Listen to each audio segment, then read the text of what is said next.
not sad. Okay? Now, what if we do something else? We're going to replay this out. Now, he's honored his sadness. Can you feel the sadness? It's a sad situation. And if he was me, I would just sit in that sadness. But we're going to take this one more step. Okay, we're going to replay it out, but I'm going to give a further instruction to him as we go to replay it out. And this is what we can do in our office together. And it's a further instruction to help him release himself. You want me to say it to him privately, and then you'll see how it works out first? Why don't we try it? I'll say it just privately to him, 2 words, and then we'll see how this plays out, and then you can guess what the word. Okay, let's come back here.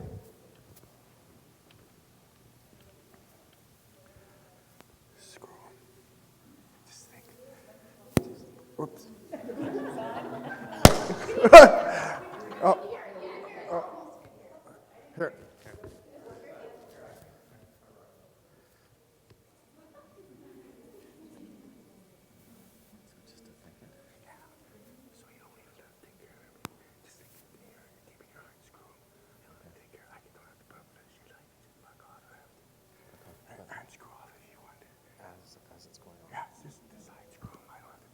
Let's do the whole thing of it starting from scratch. We're doing it with him.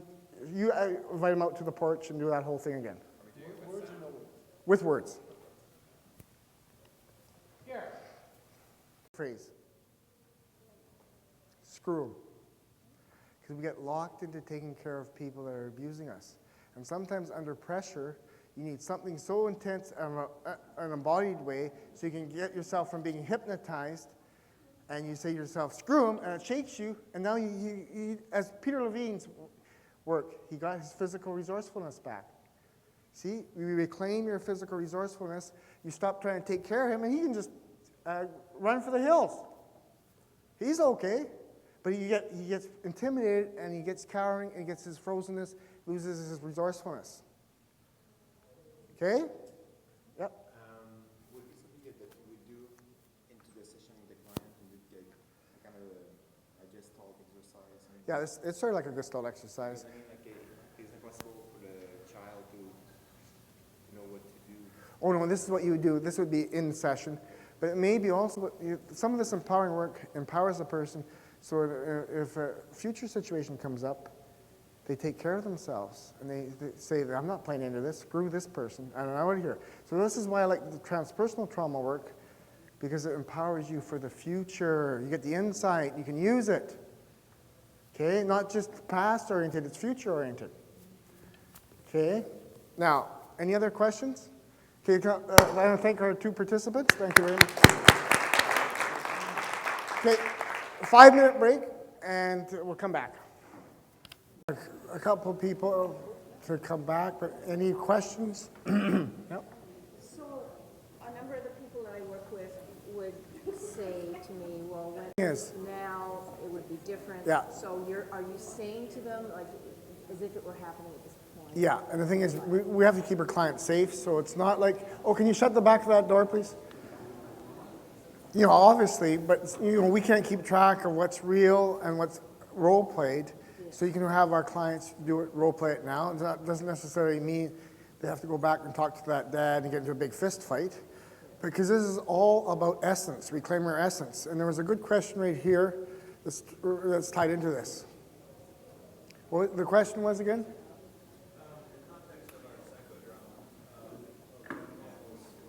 Oh, just hang on for a second. Everybody's about to come in. We're about to, yeah. No, we always have to keep our clients safe and whatever. But I always find like role play, psychodrama is very powerful.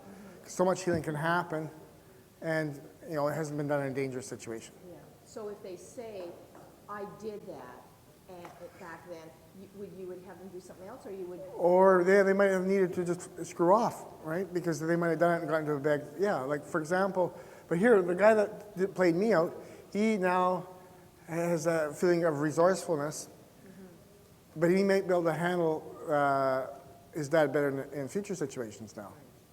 So, yeah. So we got a couple of people joining us now.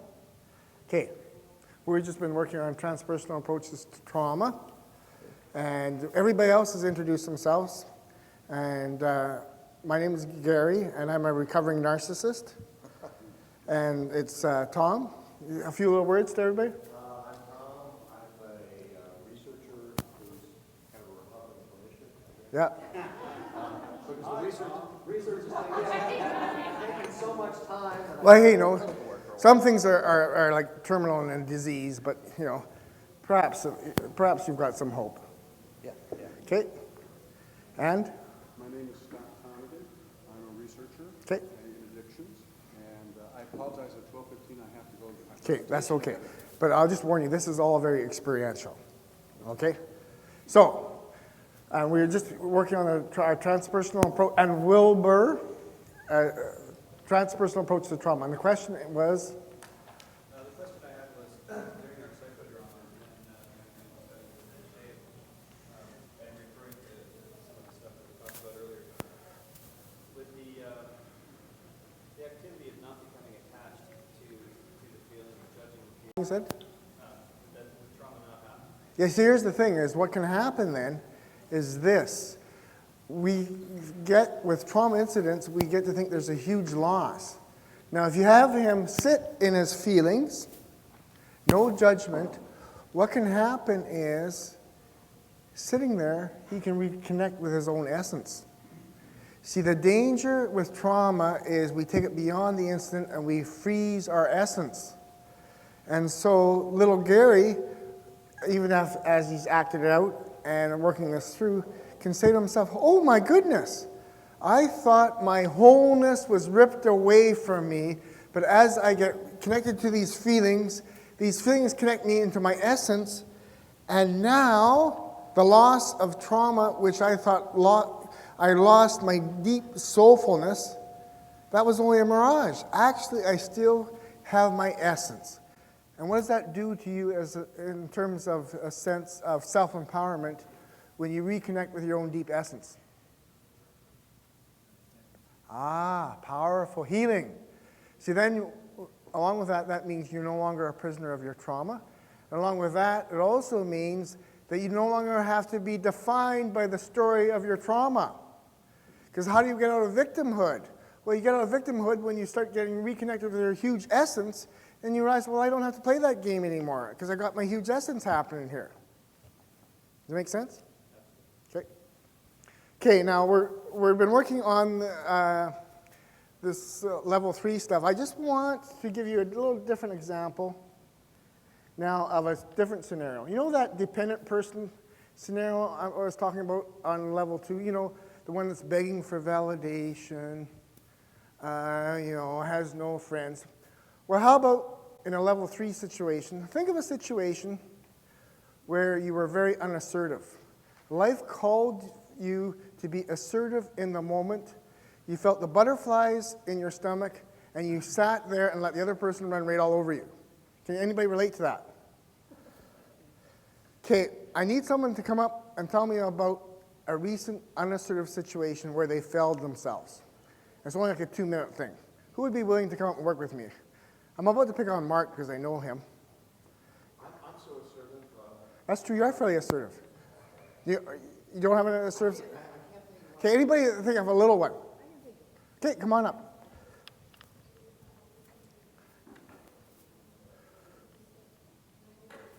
Okay, so he's sitting here. Okay, Nancy, just tell us about the situation a little bit. Okay. I'd gone to another city to visit a friend, and I went to church with her. Yeah. And the priest stood up and in his homily said something incredibly homophobic, like that all Good. gays are out to Good. kill married people. And I did not, I mean, I was so stunned I didn't do anything. Okay, and so you're gonna need to talk to the priest. Okay. Okay, no, but I'm gonna be a coach here, so I need someone. Mark, come up and be the priest. You got to be standing like about up there. Okay, now what we're gonna do is, first time we're gonna play it out sort of how it actually went, which means is maybe you saw him somewhere and you knew it's time for you to talk, and what So happened? this is afterwards? No, sort of like, or did you actually go and talk to him? No. Okay. Okay, let's have a situation where he's around, you know this, you should go and talk to him, but you don't. Okay. Did that happen? What I did was I wrote him a letter. Yeah. And then phoned, but that was a couple Okay. days later. But let's see the situation. You're still around him, Right. and we'll just give him a name. What name would you like to give him? Father Frank. Father Frank, okay? Now you can see Father Frank, okay? And then what starts to happen to you? Now you respect the church, and so you know it's time for you to be assertive on what happens inside you as you see him. The butterflies are there, and what's going on? So he's still standing there Yeah. doing his thing? Yeah. Okay, well, I felt frozen. Okay, frozen. Yeah. See, we can get, And stunned. okay, Yeah. good. Can we all relate to this situation right here? Positional power of some form or another, a big hierarchical person in the church, you want to be assertive, but you can feel yourself almost becoming smaller and smaller and smaller and smaller in the moment, like 7 years old. Okay? Now this is a huge situation. Okay, now what we're going to do, we're going to play a little game here. This is called shadow gestalt work. We're going to have Nancy come over here. And now you're your shadow self. Okay, you're the shadow self, Nancy. You do not need to take care of Frank, Father Frank. This shadow self is dark, it says anything it wants to, and it has fun because it is a shadow self. It doesn't care. It doesn't care about Frank. Okay? And now we got permission. So now what I want you to do is I want you to look at Frank in his eye and give him a little feedback about his conversations, about the gay stuff. That is one of the most unchristian things I've ever heard. You are homophobic. That is, wrong. It's wrong psychology. It's wrong spirituality. You are filling people with hate. You are. Okay, let's just stop here. Well, I want to keep. No, we're gonna, no. Okay. Is that bother? He's probably pretty good at handling this. Okay, so what we're gonna do is we're gonna invite you to step it up a notch or two. What you want to do now is, rather than hear from your belly, okay, you might say something to me, I hate you, Father, for being such a bigot. Get into the belly. Talk from the belly. I hate you for being such a bigot, for taking people down the wrong way. And then as a psychologist, I have to go and fix them. Okay, again, okay. Well, you But should, yeah, I hate you, Father. I hate you. Okay, what You're would you like to say to him? Like, you're a hypocrite? Yeah, you're a hypocrite. You're a hypocrite. Jesus is so pissed off at you. Okay, keep going. Keep that. That's good. Oh, See- yeah, it is. Tell him. You're going to hell. Disgusting. You have probably had an abusive experience in your past that you have not dealt with. But don't come and see me. All right, so you're telling him you don't know what his problem is. He's an abuser or he was a perpetrator. Now he's turning into a perpetrator. Right. You're a perpetrator. Look at those boys and Good. Okay, keep going. Okay, Father, how you feel? Well, first the devil took the gays, now they took you, Nancy. You're breaking my heart. You're crazy. You're absolutely crazy. See, that's just... So do you want something from him today? Stop being, you ask him to stop being such a bigot? Yeah. Say it to him. You need to be in therapy. I want you to be in therapy. I want you to be in therapy. I want you to stop being a bigot. I want you to get your life in I'd order. love to stop. I want you to be a good Christian. I'm trying to... Tell him, stop! Stop.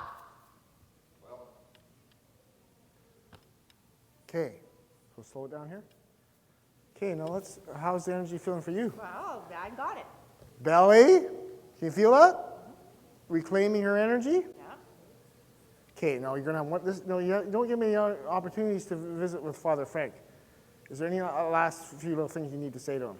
About if he does it again? What? About if he does it again, what will happen the next time? Well, I'm going to be on you now. I'm going to, well, She is on you. I'm on you. You're doing damage, not just to yourself, but to everybody else. See, look at the truth that starts to come from you. She starts getting into her groove. You can feel that and see her energy starts to take up the room. That's nice. So repent. So let's give a okay. Let's give a Oh, boys, you're interested in. let's give a warm hand for Nancy though. That's powerful work.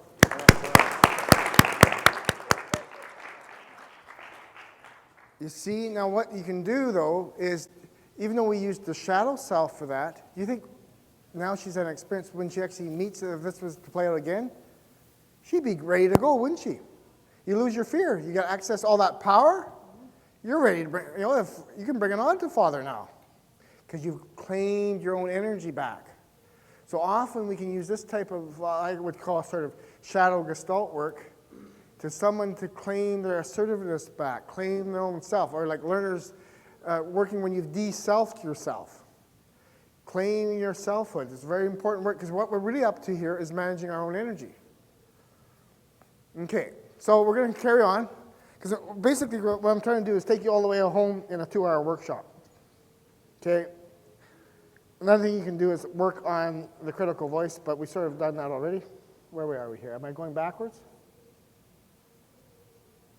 Okay, I'm just going to briefly mention here today, this is another whole workshop on narrative therapy and Michael White stuff on externalizing the problem and getting the problem out from within the person, the disease, externalizing the problem and all that sort of stuff.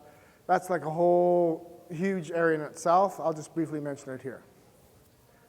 And if anybody's interested, I have a couple publications on that particular piece. For example, yeah, so now we're starting to make the transition into narcissism work. Okay, we're at early ego to, now we're getting into ego. Now, as we get into level 5, 6, 7, it's now working on your basic narcissism problem. Because you see, if we get a little sarcastic, as soon as you see mature ego, another way of saying that is narcissist. Okay? And that way of saying that, that's someone who believes in their own gig.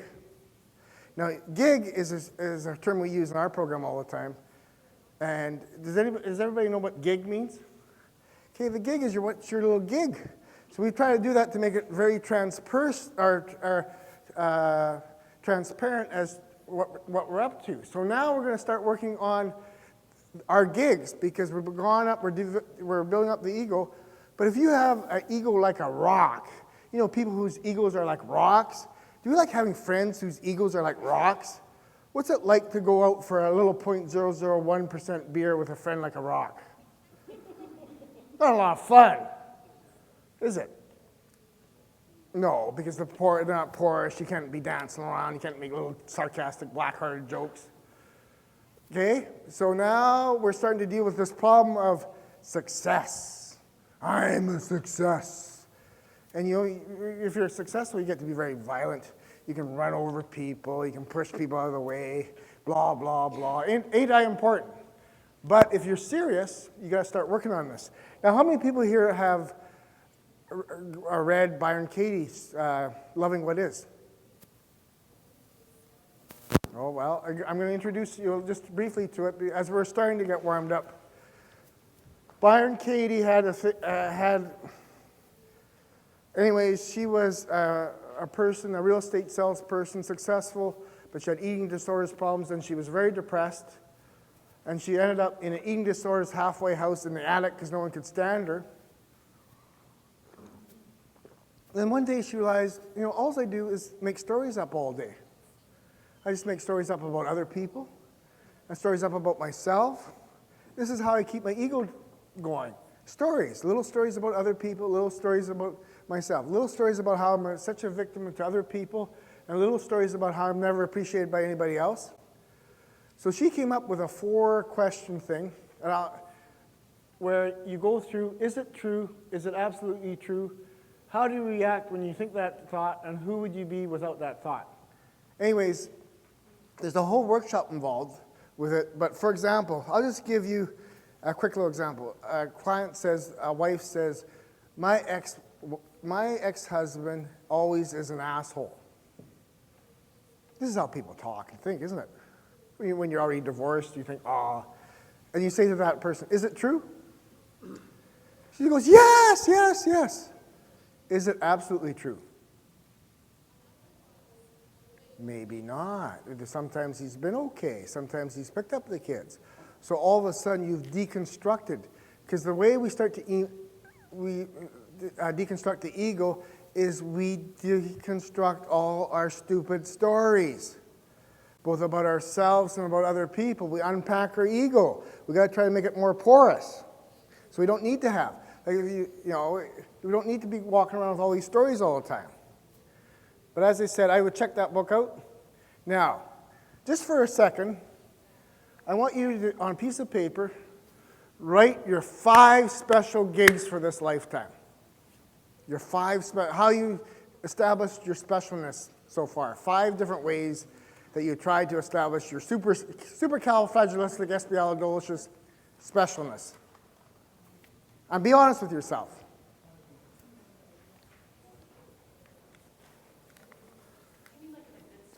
Oh yeah, you go on with your, yeah, sure. Go on with your, yeah, sure. Or it can be in the bad sense, bar star. You know, mugger.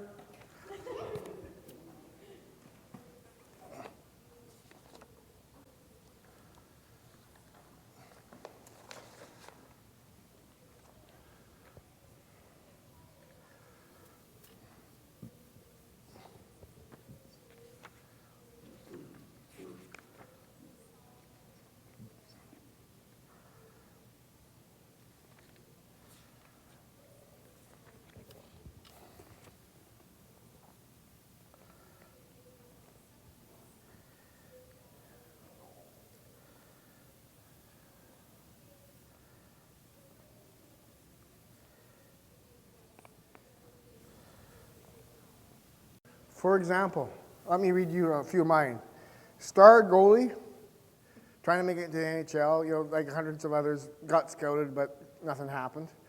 Wild man, star university student, law student, real estate Peter Pocklington type for a while, got totally into transpersonal psychology, Wilber, all this awakening stuff, and all that sort of stuff. And I've been working on that gig for quite some time. Okay? Now, a few people, just give us an example of your gigs. Any other examples? Your little gig that you're up to, the little gigs in your life of specialness. Yeah, yeah. You know what I just did? I was thinking how I would make it to the NHL, and unfortunately I didn't make it. Then I thought, well, maybe I can be a wild man and go to parties in university. Then suddenly I was in law school, so I had to do my matrix black coat with a briefcase thing. And then that kind of all screwed up, and then I got into maybe flipping some real estate while I was working for a law firm, and I realized law was all bullshit anyways, and so I got into, oops. Then I got into humanistic existential transpersonal psychology, and I've been reworking that gig for the last 20 years, for 15 years. Anyways, get the idea? Now, here's what I want you to do with your little list, is choose that most favorite one of them all, or maybe your current one. Okay? Choose your most favorite one, or your current one, the one that has energy. And I want you to imagine that this weekend, starting tomorrow, you're going to a convention with 5,000 people just like you with the same gig. Now just imagine yourself at the convention. You've got 5,000 transpersonal psychologists, Wilber, lover, hater, almost, you know, trying to create my own pathway, blah, blah, blahs. What's that like for me to meet 5,000 Wilber wannabes? Now, how special is that gig? Ordinary. So we got to start learning that even our special gigs are ordinary, because it takes us out of emotional drunkenness and gives us emotional sobriety. Okay, it's like Trumka said, spiritual materialism. We've inflated ourselves because we convince ourselves how unique and special our gigs are, when every gig has already been tried so many times under the sun, yet we have to think we're somehow going to try it out so uniquely. What does it do when you realize the ordinariness of your gig? Ego deflation, I guess. Ego deflation, ego death, but does it take what you can do away? No. It's ego deflation. It's peaceful. It's peace. It's bringing peace. It's stopping the ambition game as maybe a shift into beingness. Okay, because now what we're trying to do here is we're going from ego into beingness. So it's relaxing being, we're going from doing to being. If you're going to be special, you got to do a lot of doing, but you can be ordinary by being. Okay, so that's the switch we're doing. Okay, so people got that. That's good. You can actually, that works quite well for narcissistic clients, by the way. That's a good ego deflator for them. Okay, now what we're doing is we're doing this level existential almost thing, but here's where I'm going to be flipping you here a little bit, because I'm not going to recycle Western existentialism, which I think actually is boring. Because what we're doing now is making the transition from Western existentialism to Eastern existentialism, which is a pretty important transition. If you're unsure of it, there's an article I refer to, Wellwood, somewhere, I think a little.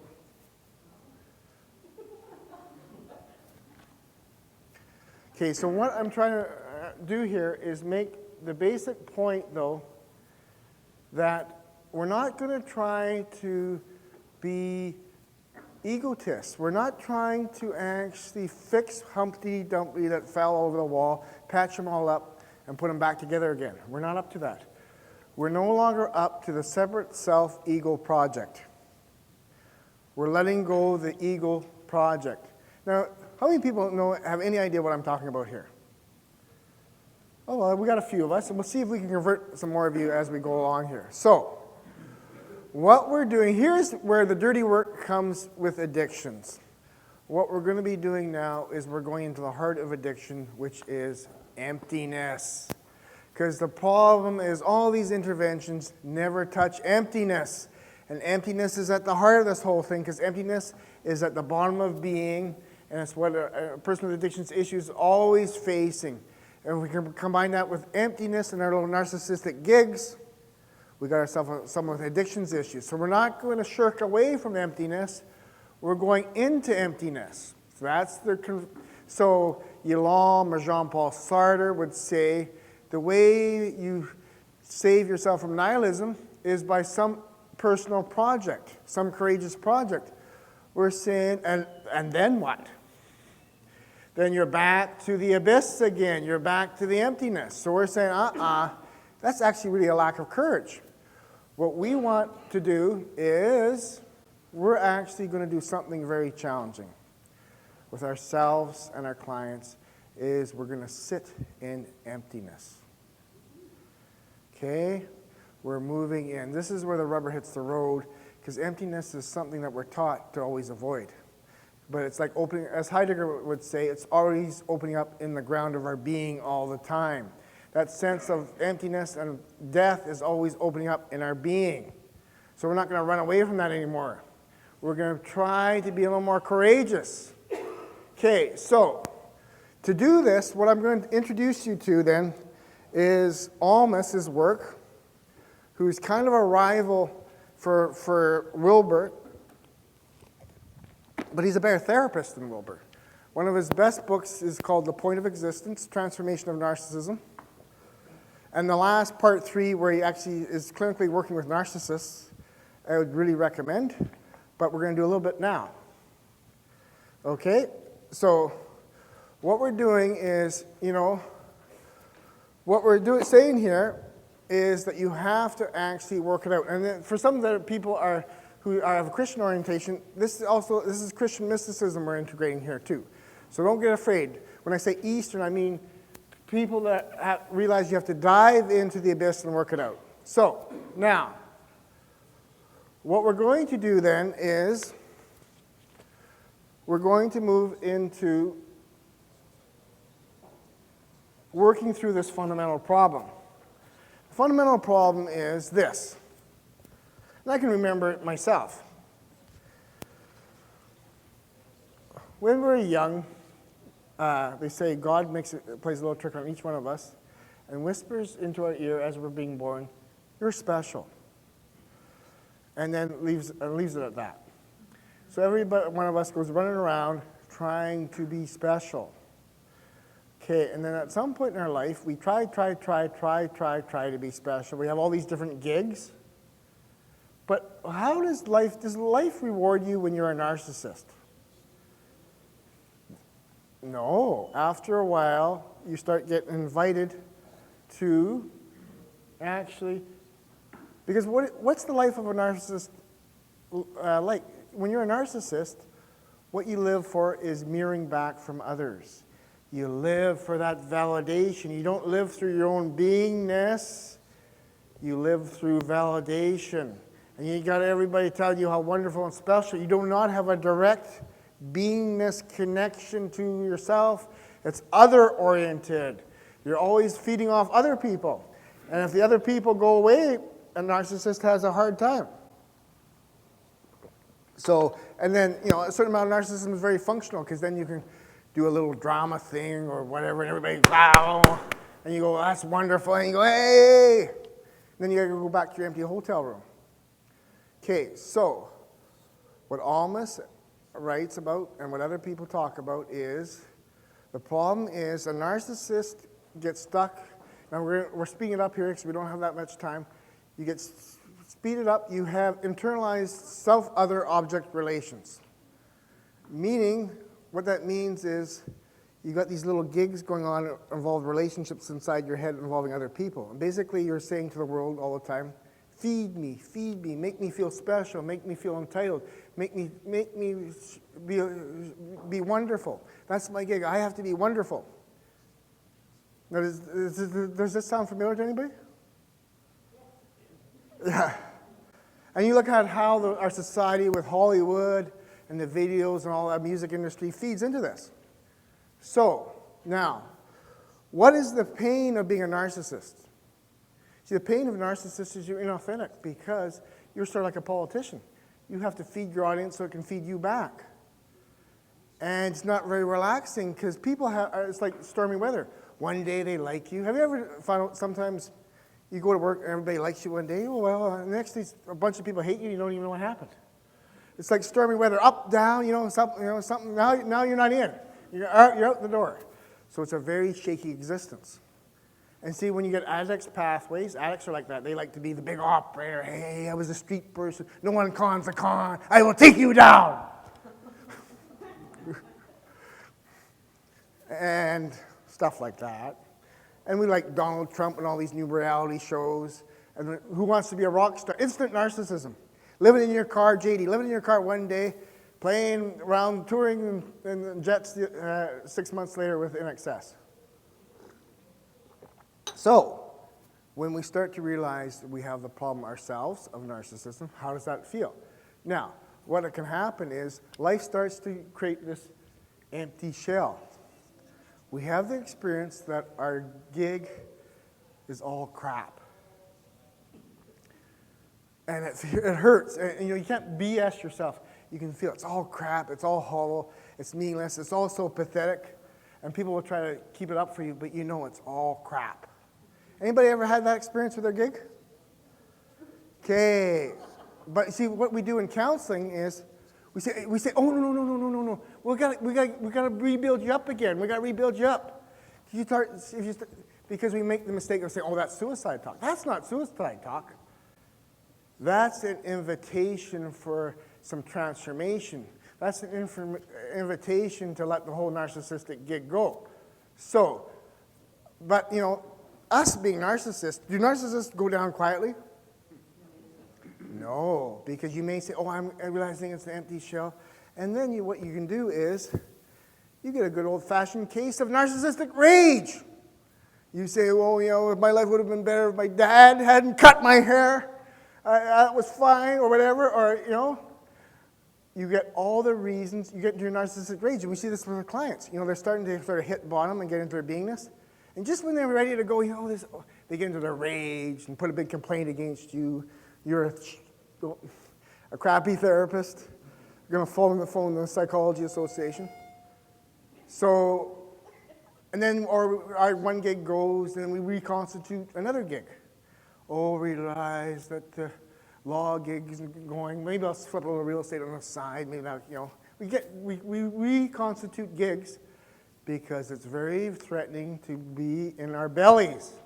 So we're moving out of our heads, but we have to come to 3. This is a great antidote for victimhood. or everybody wants to blame everybody else as screwing them over. Everybody's betrayed me. But one day we realize the greatest betrayer of me is self.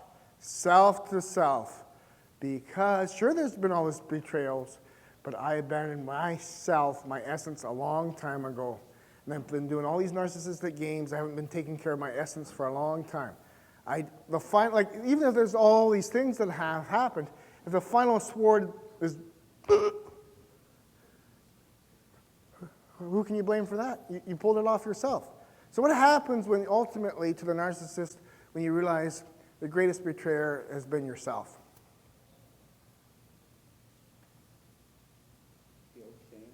Guilt, shame. No, it's humbling. But it can be freeing, though. Can be. But what we're going to do, the guilt and shame, we want to ride, okay? So then what we want to do now is, and here's where it's very tricky for therapists, because, okay, now you're guilt and shame, and now you're moving into the blackness of your own being. You're moving into your belly now.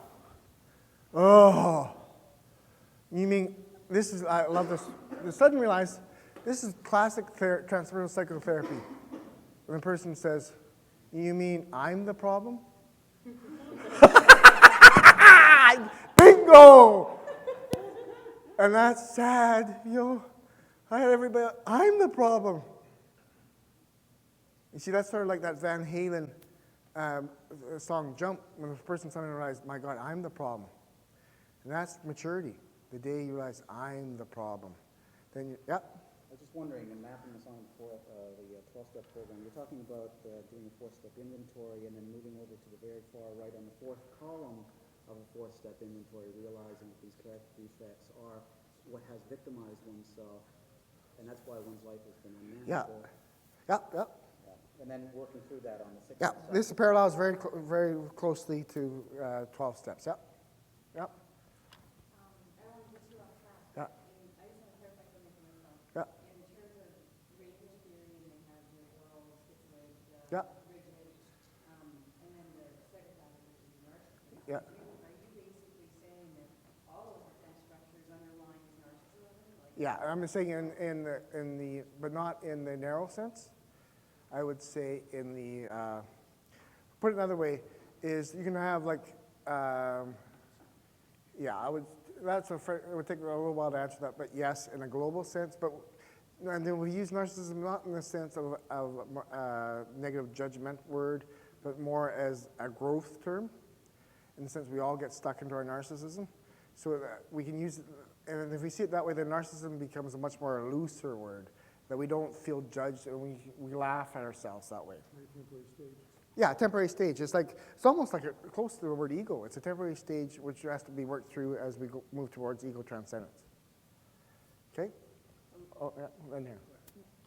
Are you aware of Dabrowski's theory of Positive disintegration? Yeah. Yeah, That's very similar. Yeah, that's right. Yeah. Yeah, okay, yeah. I was just simply going to ask, when you hit that moment of I'm the problem, my first knee-jerk response was clarity. Yeah.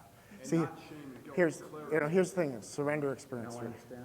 No, surrender, and this is actually more like surrender experience, because if you really see it intensely, you stop. Right.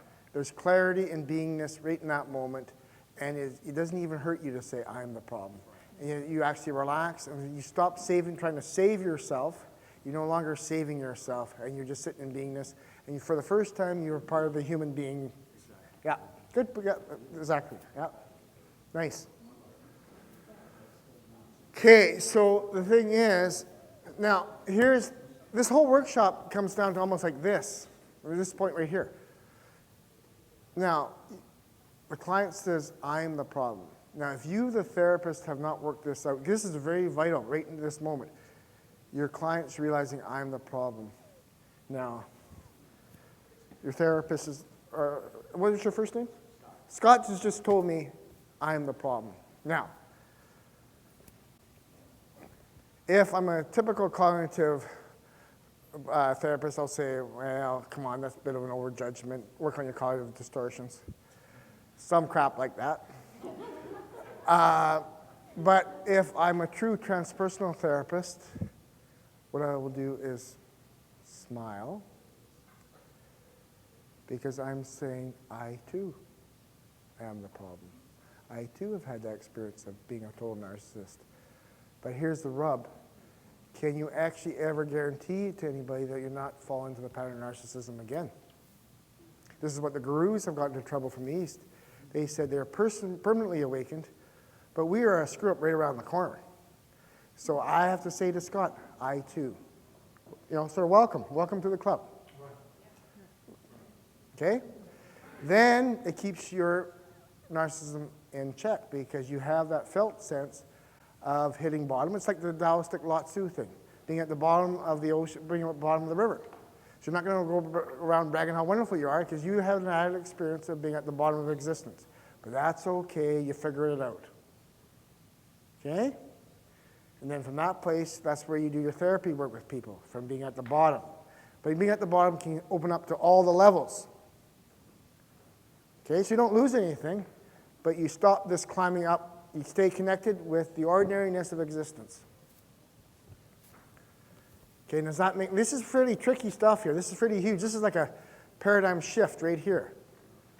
Okay. One thing that seemed very helpful at that moment to keep them in clarity Yeah.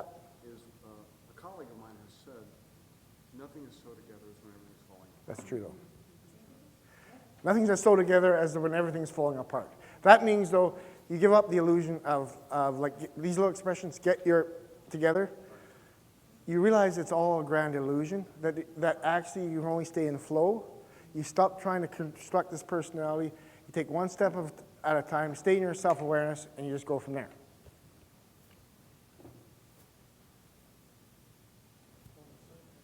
One of the questions I've struggled with in looking at this kind of transcending or losing the ego approach is whether or not you have to have a self before you can gear one up.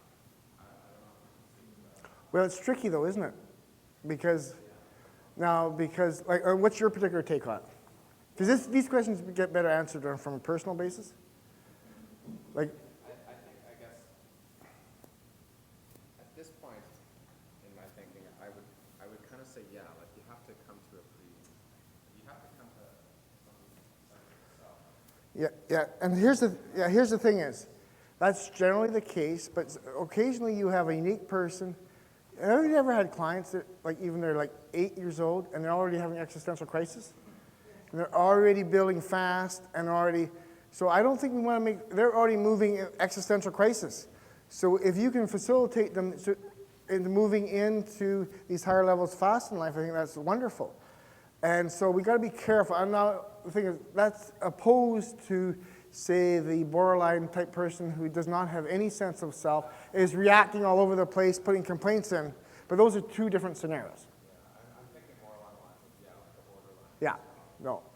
Because you see, the thing is, if you're borderline and someone throws you into the abyss, do you think the borderline person can handle it? They don't, no way, because it's too much energy, yep. That's actually where my question comes from, is like, what are your cautionary notes around this work? 'Cause Okay. I can see a lot of... First things first, you got to do your own dirty work. And I'm serious. Now, this is that true transformation level. Stop being such a con. Okay, and just not reading a bunch of books doesn't do it. You have to transform your beingness. You have to be able to, this basically is realizing you're not the effing answer. You can sit in your beingness. You're ordinary like everybody else. And that's wonderful because you get to celebrate existence and connect with everything. Now, that's not a bad answer. But that means you've got to do a lot of intense work. Yes. And then the thing is, you're going to be a therapist. You've got to kind of walk around, but kind of realize, don't get trapped by your own little path. You know, your own little combination. You got to be able to read lots and other things, because don't get stuck into your little thing, because people come out from, there's a saying, there's just as there's many paths, there's no paths. Meaning that, you know, there's all sorts of different paths, but in the end, it's a total awakening right here, right now. Okay. Now, I was going to show you a couple other things. The only thing I would actually, we actually naturally covered these higher levels around this talk. The one thing I would say is, don't be afraid. I've got in this non-dual thing, Now this is, well, if you're going to challenge yourselves, let's just challenge ourselves. Okay, two things. That little hollow bamboo and the gigs thing, we're right at the end, we're at number 10. Another thing you can work on is letting go of your clinging to your little psychological self projects. Okay? See if you can just let those go and be a full participating presence in the present moment. You don't need your little clinging little things to function. So that's something you can, I call that, I'll do this with clients. I'll say to a client, oh, now, Karen, I want you in this moment to let go of the Karen project, totally. And the person smiles. In that case, it was like the misguided, understood musician, sensitive artist, lonely heart, graduate student counseling gig. And you invite the person to let that go, because that's just letting that sense so that person can be totally in their beingness. But that's more of an advanced strategy, okay? As the person starts to really open up, you can do that. Another thing you can do is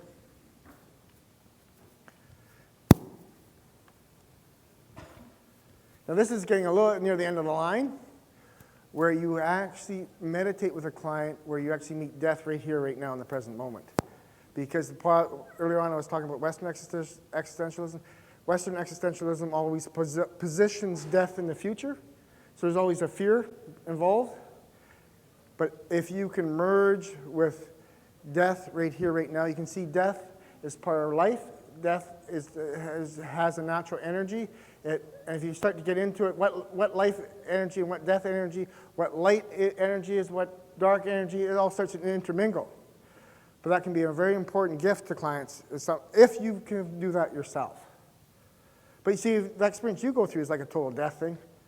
When you realize I'm a total problem, and you go whoosh. And you go, oh, I'm sort of dead, but I'm living. That's interesting. Oh, my psychological death. It's like, oh, my psychological death, but I can still participate. A psychological death. And and so you can say, hey, and I can still get up and go to work, and I can still have a relationship. Because the big thing with all this is in the Western world, we want full relationships, we want jobs, careers.